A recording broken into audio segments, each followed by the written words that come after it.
America didn't see it coming. For decades, it moved through North American trade like gravity itself, unquestioned, unavoidable, permanent. Decisions made in Washington rippled outward, and everyone else adjusted.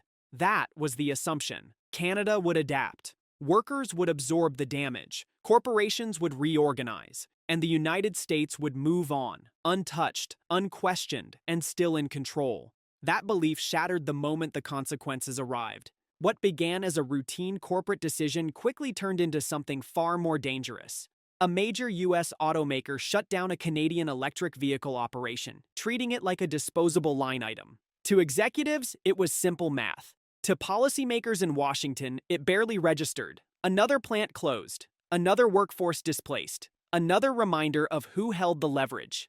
But the response didn't follow the old script. Instead of silence, Canada moved, quietly at first, then decisively. Tariffs were announced with surgical precision, targeting pressure points American planners assumed were untouchable. Overnight, cost structures shifted, supply chains buckled, calculations that once made sense on paper suddenly collapsed under real-world consequences. Inside corporate boardrooms, panic replaced confidence. Executives scrambled to understand how a move they considered routine had turned into a strategic liability. Internal models were revised again and again, each version worse than the last. The assumption that Canada would simply absorb the damage proved catastrophically wrong. The economics flipped. Facilities once deemed expendable became urgently necessary. Plans drafted months earlier were now unusable. And Washington watched it unfold with growing discomfort. For years, American trade strategy relied on a familiar pattern: apply pressure, threaten tariffs, force concessions. But this time, the pressure flowed the other way. The response wasn't emotional. It wasn't symbolic. It was structural. Canada didn't posture. It recalculated the rules and enforced them. The message was unmistakable. Decisions that harm Canadian workers would now carry consequences, real ones, not in speeches, not in press releases, in balance sheets. What stunned U.S. officials wasn't just the speed of the response, it was its effectiveness. There were no loopholes to exploit, no delays to negotiate away.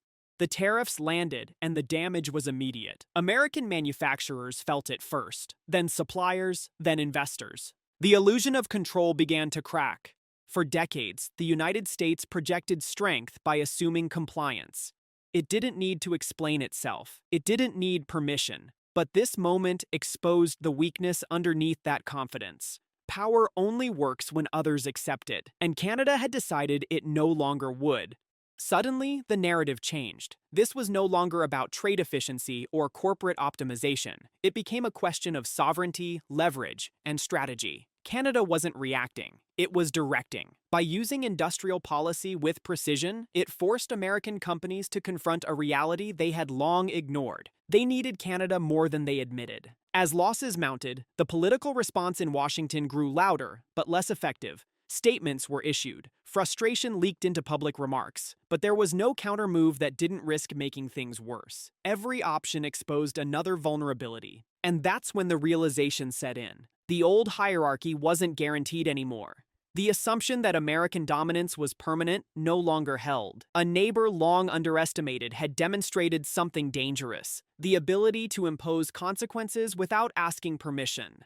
This wasn't about winning a single trade dispute. It was about redefining the rules themselves. Canada had shown that leverage doesn't come from volume or noise. It comes from timing, clarity, and the willingness to act when others expect hesitation. And the shockwaves didn't stop at one industry. America had built its strategy on certainty. Canada responded with calculation. And what happened next would force everyone to reconsider who was really in control. The shift was subtle at first, almost easy to miss. Markets adjusted quietly. Analysts rewrote forecasts. Executives avoided the word mistake, but their actions said everything. Emergency meetings replaced long-term planning. What was once framed as a confident move now required damage control.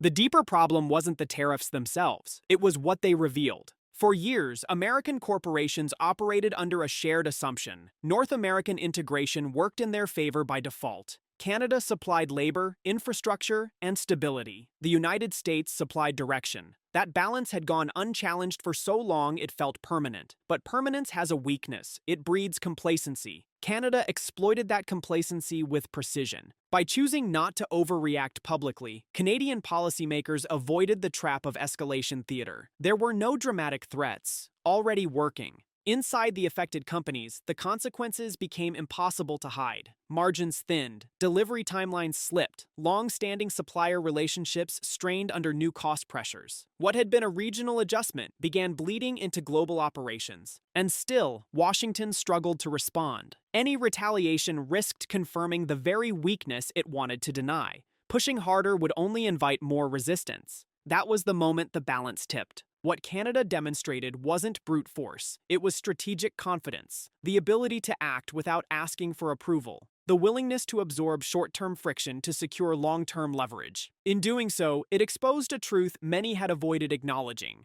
Dominance that relies on assumption is fragile. By the time public narratives caught up, the outcome was already visible. Corporate plans rewritten, political rhetoric softened, the confidence that once defined American trade posture replaced by caution. Not because the United States suddenly became weak, but because it was forced to recognize limits it had long ignored. And as the dust settled, one lesson remained impossible to deny. In modern trade wars, power doesn't belong to the loudest voice in the room. It belongs to the one willing to move decisively when everyone else assumes they won't. That realization changed everything. By the end, the transformation was undeniable. What started as a single corporate decision had exposed a deeper imbalance, one built on habit, not strength. America wasn't defeated in a dramatic confrontation. It was quietly outmaneuvered, and that distinction mattered more than any headline. Canada emerged not as a disruptor, but as a recalibrator. It didn't seek attention. It didn't claim victory. It simply proved that leverage still exists for those willing to use it intelligently. That proof lingered long after the immediate fallout faded. And perhaps that's the most unsettling part. The myths didn't collapse overnight. They eroded, quietly, permanently. Because once the illusion of untouchable dominance cracks, it never fully repairs. Others remember, others prepare. And the next time assumptions are made, resistance won't come as a surprise. It will come as policy.